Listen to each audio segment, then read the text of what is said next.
As one of the primary roads in and out of the city's east side, Gano Street sees thousands of cars every day using this ramp to Route 195.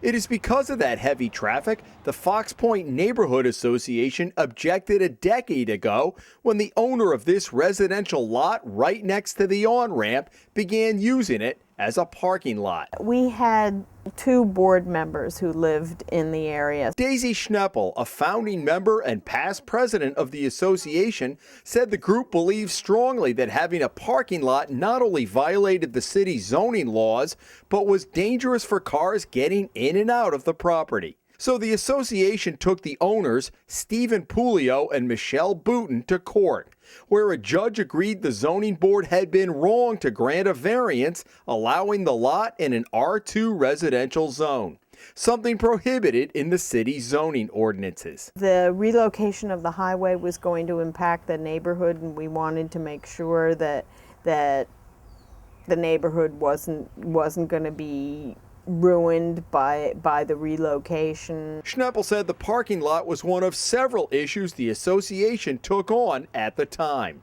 during the early stages of the Route 195 relocation project, including a proposed drive-through window at this Dunkin' Donuts just up Gano Street. We felt very strongly that the Gano Street exit and also the Wickenden Street exit were gateways to Providence and gateways to our community. We were concerned that if there was a parking lot right next to an entrance ramp to the highway, that there would be congestion and possible accidents. The spacing was bad. That was 7 years ago, but the Hummel report has found that within a year of the judge's ruling, the city was sending the owners violation notices for continuing to use the lot for parking, without the city's permission and in defiance of the court order.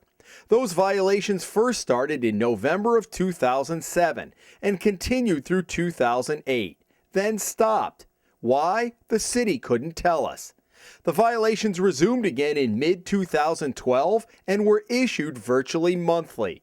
The city eventually placed a lien on the property. After we brought it to the city's attention 2 weeks ago, the law department has gotten involved. Beyond that, answers are tough to come by. At different points, we've issued violations and reissued violations. Jeff Likens, the director of the city's Inspections and Standards Department, the enforcement arm on zoning issues, could not provide us specifics when we sat down with him this week. It was violation notices almost monthly, saying you're still not in compliance, you're still not in compliance. At what point does the city say, well, clearly he's ignoring us, we need to do something here? How Right. bad does it have to get? Right. These situations vary with each case, and what I don't have available to me is what kind of interaction there was. I mean, it might be that he was promising to do something and they were giving him some time. I don't know that, but that's a possibility. Or it also just could be with the number of cases we have on here that might have got a little overlooked, but we typically take it case by case. My research is a little difficult in that this is old enough that the majority of people involved back then are no longer with the department. So I've had a little bit of trouble getting all the facts. Likens could not even tell us whether the city has collected any fines. Over the past 6 months, we have found several cars regularly parked there.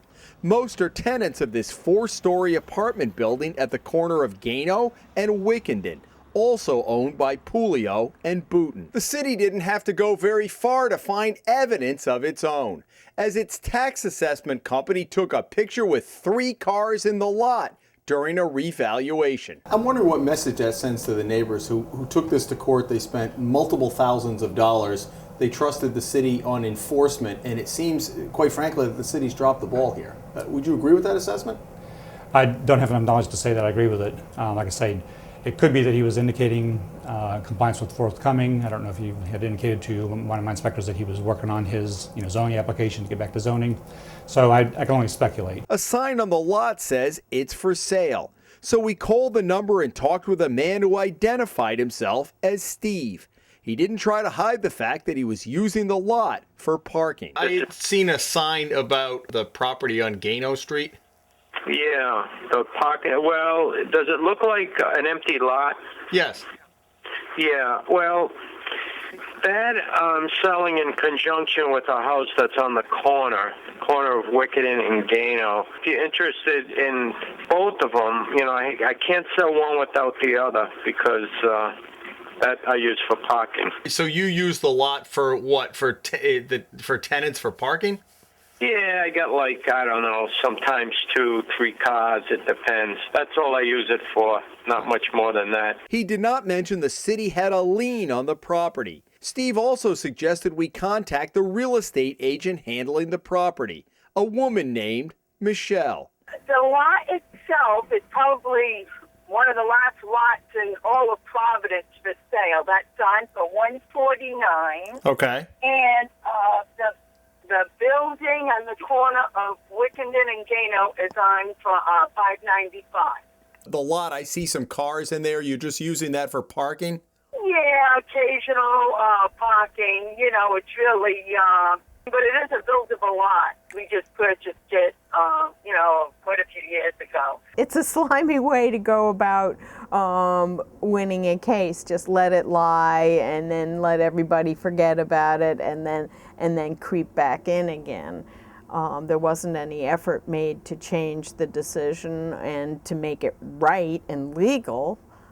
Just doing it. Did you ever think you'd be revisiting this issue? I thought that they would appeal it, because if they wanted the revenue from that lot, I thought that they would appeal it and go through it legally. A kid's going to do as much as his parent allows him to do. And in this case, the city's the parent and he's the kid, and he doesn't seem to be responding to the punishment. What does it take to get the kid to comply? Right, and that's exactly what we're looking at. That's what the law department is looking at. So they're looking at all the avenues they have available to them, and they're making that decision, like I said, as we speak. Lycan says he expects that decision sometime this month. In Providence, Jim Hummel for the Hummel Report.